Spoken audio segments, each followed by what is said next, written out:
Hello everybody, this is Chess Aniac here. And first I'd like to say thank you for watching and welcome aboard. Now this video here, I want to show you, run down an actual chess game. This is a game that's going to be remembered throughout the ages. It already is.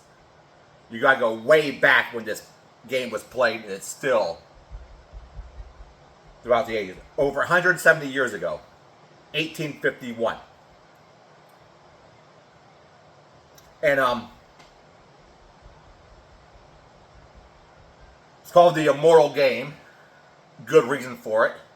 Kind of like how in ice hockey, the 1980 Miracle on Ice, USA versus Russia, is the Immortal Game for ice hockey.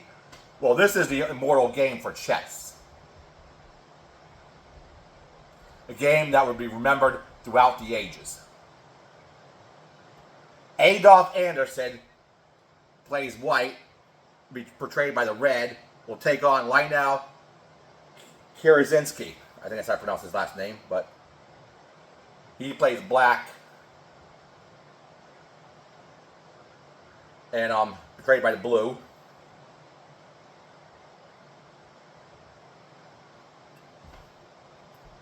And anyway, like I said, this game has been around, happened 170 years ago, still remembered. It'll probably be remembered 170 years later. Doubt I'll live that long, but this game will be remembered. It's called the Immortal Game. And Lionel Kieseriyzky is one of the best chess players at that time too. And Adolf Anderssen coming in challenges him. Had a very outstanding move. Surprise move after surprise move after surprise move comes to victory. So we'll see how it goes right now. Anderssen moves a e4 pawn. Very typical move. Probably one of the most common bet moves. Happens all the time. E4. Because you can open up the pawn and the queen. I mean the bishop and the queen. And black responds same. Very typical here. Same reason. Open up the pawn and bishop and the queen. You move your pawn to f4. Now, normally, you will have here, then here, and here called the Queen's Gambit. Well, this is the King's Gambit right here. And he accepts.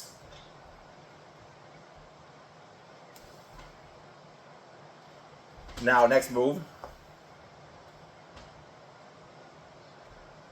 Now, here. This is a very good move here, key move. Because you move your queen here. Normally you don't move your queen this early in the game. But you check your king here. And there's no way to block it, so the king has to move. So that means he can't castle. So now these pieces here are held hostage, basically. Or stuck. I don't know why Kieseriyzky moved his pawn up there. Not sure the plan here. So basically you're giving away a free pawn. And he takes it.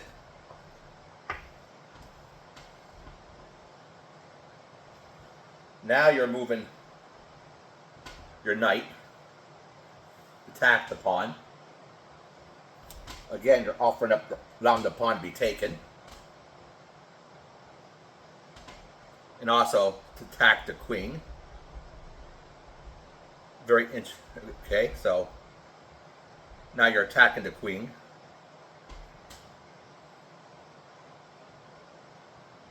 I see now. Of course, he moves back here. You're moving. You move your knight. Again. Way to trap the queen. He attacks the queen.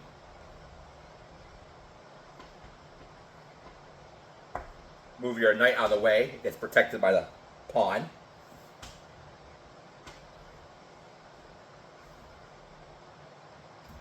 So you move your pawn to attack the knight. The pawns, all these pieces are protected, except for the bishop.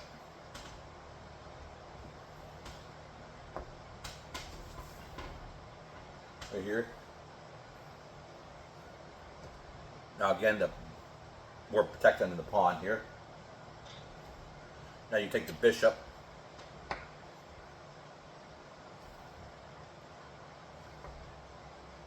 Now that pawn's protected by the knight. Adolf Anderssen has a really good plan to have all his pieces protected. Force the queen to move back. Again, protect and attacks the queen. Move back. Move your queen.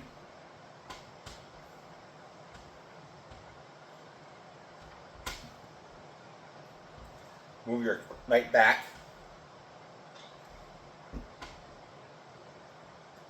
Again, take the pawn, attack the queen, be protected.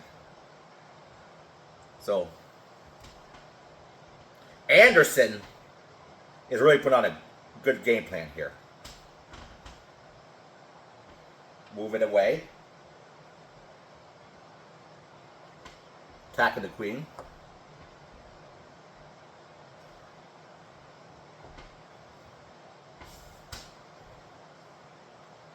Again, attack the queen. Notice how he leaves his rook hanging here for the bishop.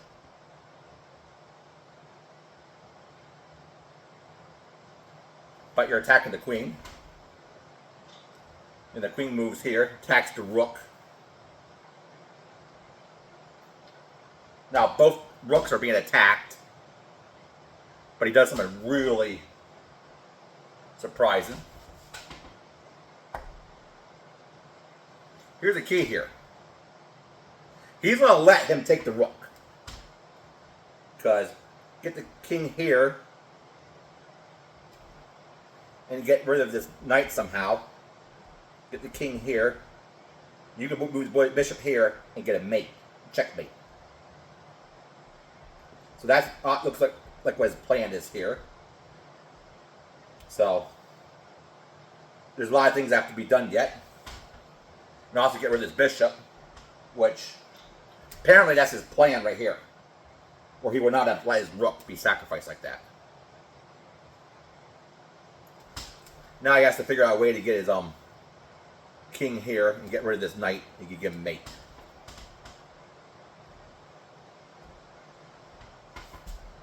That's a very key move right here. Notice what's going. The queen can't take, or he's going to lose a queen. And he has a plan to move the king here and get the bishop here. Now get rid of this knight here.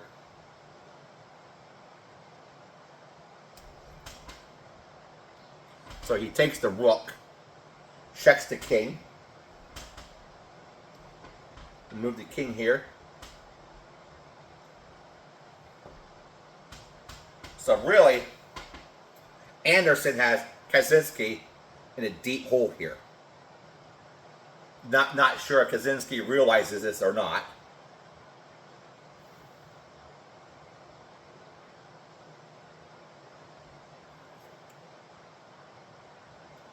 How much of a hole he's in. So now is right here. And he has to move here.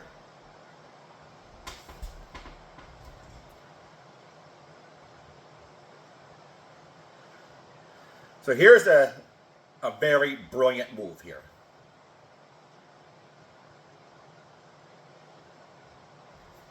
Move your queen to check the king. Because the king can't move. The checks. So the only way to get rid of the check is to take the queen with this knight. But if you do that, you can move the bishop here and his mate. So in order to continue the game, take the queen. So, the next move, right here, checkmate. They got you. You know? It doesn't matter how many pieces you have or how fewer pieces your opponent has or how many few pieces you have or how few pieces your opponent has. When the king's in trouble, game over. And the king gets checkmated, game over. So, if you're down material, you can still get the king and checkmate, you win. Doesn't matter. One reason why you should never give up so easily. Unless you're absolutely sure that there's no way around a checkmate. He got you in checkmate and there's no way around. Okay, then you give up, then you resign. But don't resign. Keep on playing. So Adolf Anderssen beats Lionel Kieseriyzky in 1851. What's called the Immortal Game. So here's a final position. So this game will still be a classic, even years later in the chess world.